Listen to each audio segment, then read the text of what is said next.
Hello, everybody. Good morning, good afternoon, good evening, good day. Good day to you on this holiest of weeks.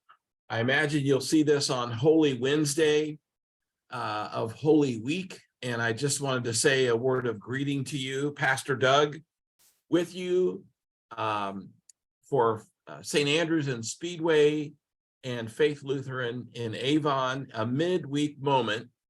Just a couple minutes in the faith to encourage us along in our journey.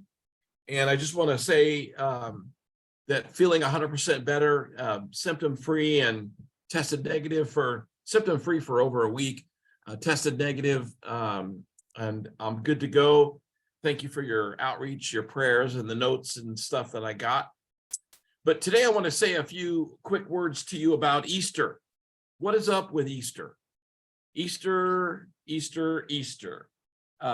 an interesting little holiday, is it not? Because some people wonder, how is the date established? Because it's always this weird timing sometimes. And did you know that Easter for the next several years has already been determined? Because it's based on let me get this right here on my notes, the first Sunday after a full moon that occurs on or after the spring equinox.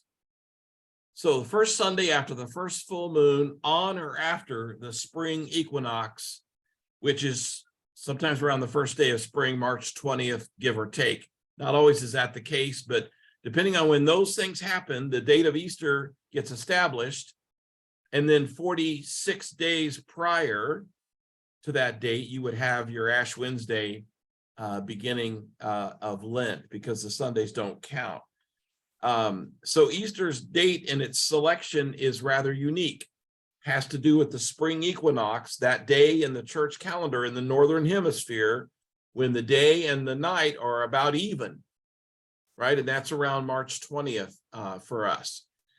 So the first full moon, the first Sunday after the first full moon will be the date of Easter. And of course, as always, you can Google to get more information if you want. What is up with, I have a flag on in my garden in the front of my condominium that says, "Silly rabbit, Easter is for Jesus."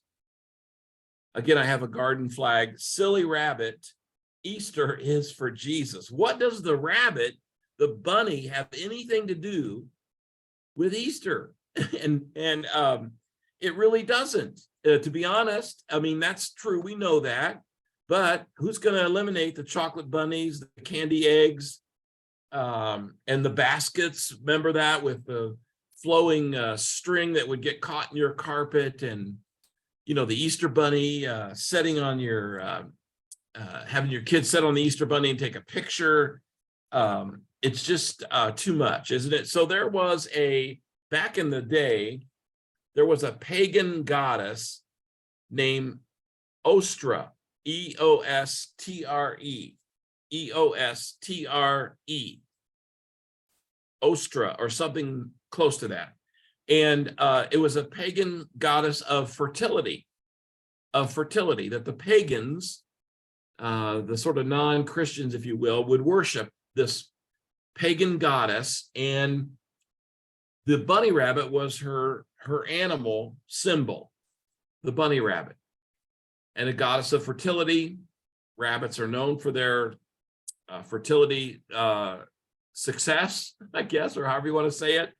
So the real issue about Easter and its meaning and the symbolism is a bit of a mystery. It's a mystery. We don't really know how this all came about, to be honest. It's not a cut and dried, easy thing to say. But what scholars have identified is this goddess, E-O-S-T-R-E, Eastri or Eostri, or however you want to say it. Look at that fancy note there. And she was a goddess of fertility. Bunny rabbits were brought as her animal symbol, and eventually that carried on. And now over time, stuff gets added in. And then, you know, Easter eggs are always seen as a symbol of new life. So those became a part of the Easter celebration.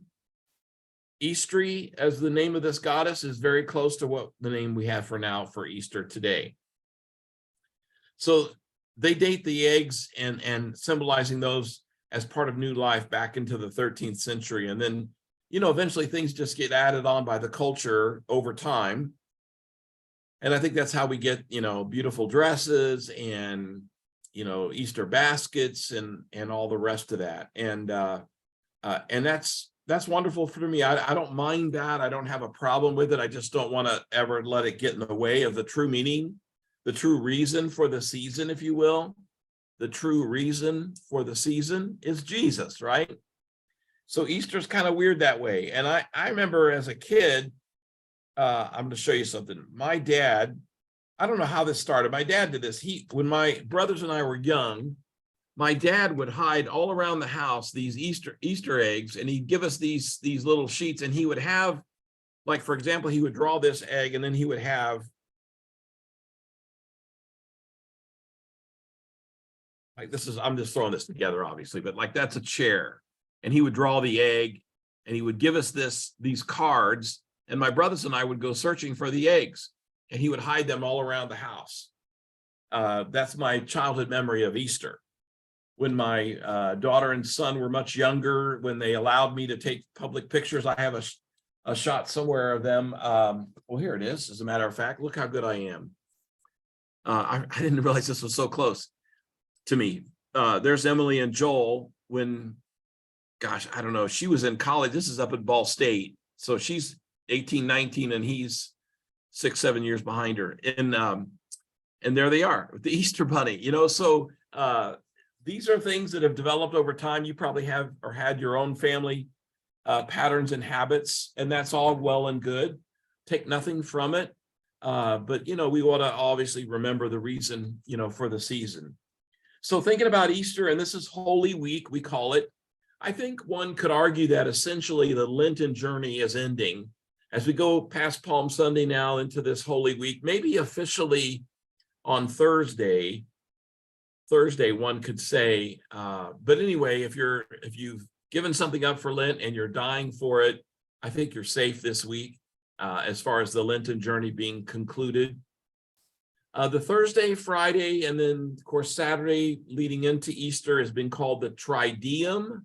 Thursday, Friday, Saturday, Triduum. It's Latin for the 3 days. Thursday is Maundy Thursday. Maundy, I didn't write up cards being lazy today, but Maundy is Latin for commandment. And it's Maundy Thursday services traditionally are centered around the Gospel of John, chapter 13. And you remember the story where Jesus washes the feet of the disciples. This is in John 13. It's the only place we have it in the 4 Gospels. And this is the night in which he was betrayed, which might sound familiar. The night in which he was betrayed, Jesus washed the feet of the disciples and gave a new commandment. He said that you love one another. A new commandment I give you, that you love one another. And so Maundy Thursday services would be centered around that commandment. Historically, back in the day, it would involve a foot washing. Now, in my years of experience, that dropped off because people are kind of funny about their feet. But a foot washing would take place on Maundy Thursday. And this year for Faith and St. Andrews, at Faith and Avon, we'll have an agape dinner. Agape is the Greek word for love. Becky Allball and several ladies from Faith Lutheran put this together, do a wonderful job. And it's a great meal and a service included, and Holy Communion. So come Thursday night at 6 to Faith for the agape dinner. And then Friday is Good Friday. Obviously, I don't know what's good about it. I don't know what's good about Good Friday. It used to be called God's Friday back in the day, God's Friday. And then it got, just like God be with you got switched over to goodbye over time. God be with you switched over to goodbye. Same way with, God's Friday. It's Good Friday. Nothing good about it, really.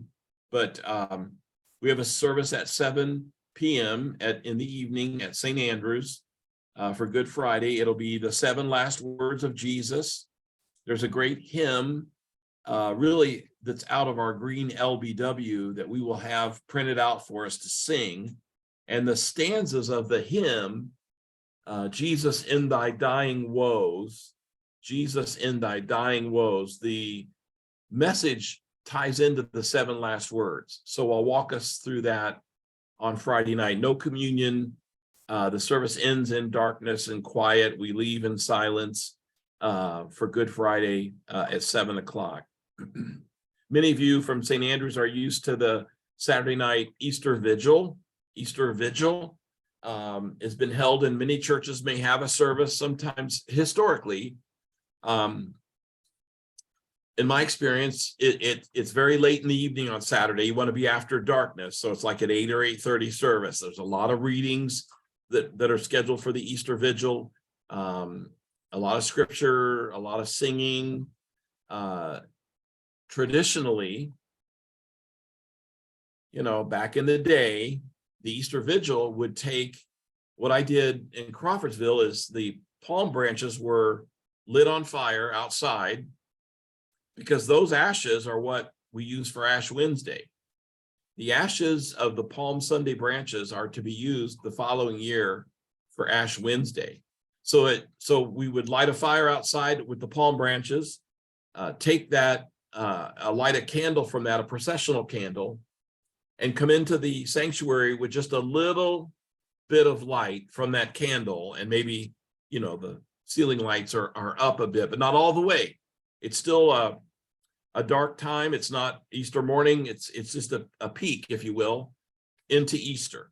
So it's a little bit of light from this candle lit off the Palm Sunday branches. It's just too much information. And then you'd have these series of readings and some singing of some hymns and so on in the Easter Vigil. We don't have that scheduled this year. And there isn't anything on Saturday. That's Holy Saturday.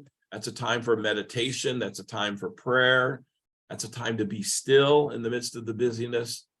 And then, of course, Easter morning, the resurrection, the celebration early in the morning. The ladies went to the tomb. In all 4 Gospels, women go to the tomb to anoint the body of Jesus is the plan. And then all 4 accounts give a different scenario of what happens. Sunrise service. Sunrise is at 7:16 at Faith Lutheran. I think we're going to have that be indoors more than likely, but 7:16 a.m. Easter Sunday morning at Faith is a sunrise service.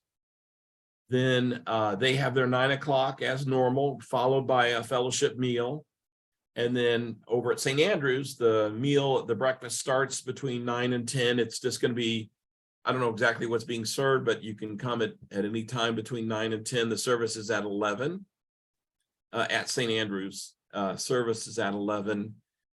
St. Andrews people can be excited to know that we'll have a baptism of little Kimber and Skylar, the 2 youngest children of the Hermerding, of Matt and Ashley Hermerding family. Will have their baptism at St. Andrews on Easter Sunday morning at 11. And then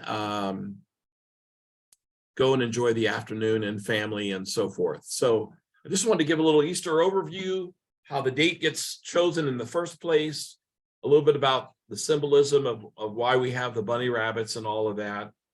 And then just a personal wish for you and yours, that you are blessed during this Holy Week, that you would tune in to God. If you pick one of these up and maybe you've forgotten it, dust this off. And this is a large print for your old man pastor, but dust off your devotional and catch up, or just start reading it from today, and be in a time of prayer and listening for God in the midst of your life. God bless you. Have a great Easter Holy Week celebration. Thanks for listening. See you Sunday, or I'll probably see you Thursday. God bless you.